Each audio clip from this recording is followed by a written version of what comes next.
What's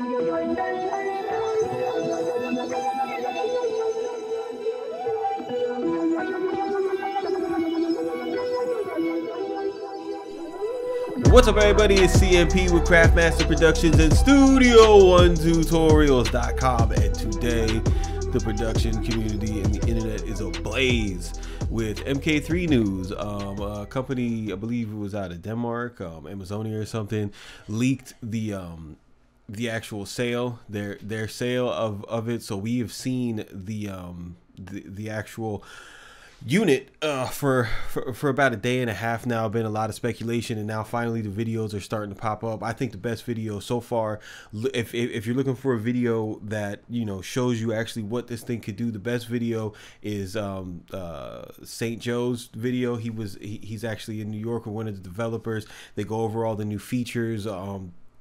The developer that he's with was with the project from the beginning, kind of going over his favorite features. I think is the best one. It's machinetutorials.com. I'll leave the link in the subscription. You know, shout out to St. Joe. This is just kind of reaction of what it was. You know, I'm a Studio One guy, and then I started using Maschine when Studio One was having like CPU issues, and I really got into, you know, using the Maschine and using the jam, having the tactile function, playing the instrument, getting out of the screen, and you know, using a software and a controller that, you know, just made things seem more fun. Like, to me, music creation shouldn't be, you know, a guy crouched over a laptop on an SSL board just sitting there clicking shit in. Like, that's, you make amazing music like that. Some of my favorite producers produce like that, but for me, that shit's not fun.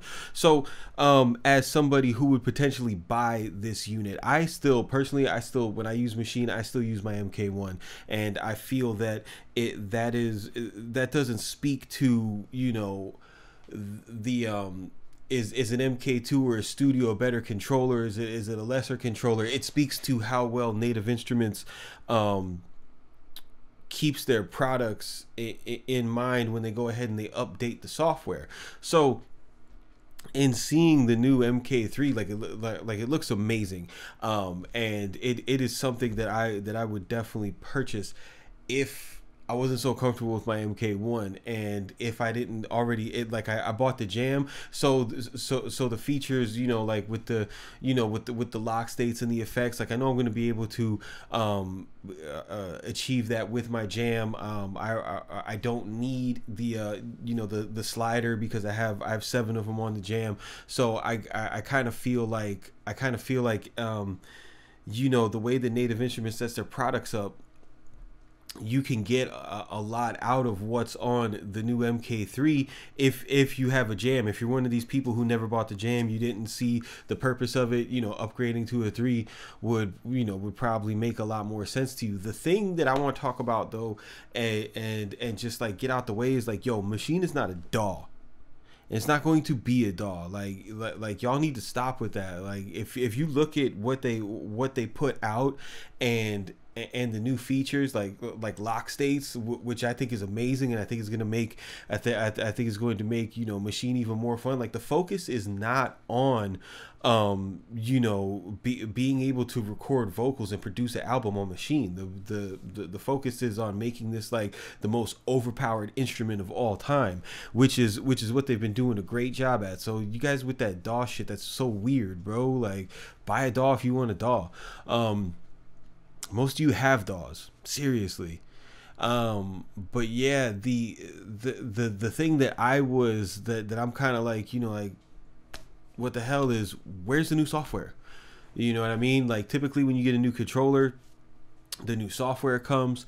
I'm really looking forward to, you know, Maschine delivering on their promises that they've been talking about in, you know, in the forums, as far as, you know, finishing up song mode, bringing ideas view and everything into like one cohesive package, and the real-time time stretch. Like, dude, like when I'm using Maschine, like I'm still using like Serato sample, or I'm still kind of leaning towards the push, because you know, because of that real-time time stretch, so many so many other programs and sampling options give me that option to use the real-time time stretch, that even though it is a luxury feature, it's something that isn't needed. Like, you know, I've been making music since the 90s. We didn't even have fucking time stretch back then.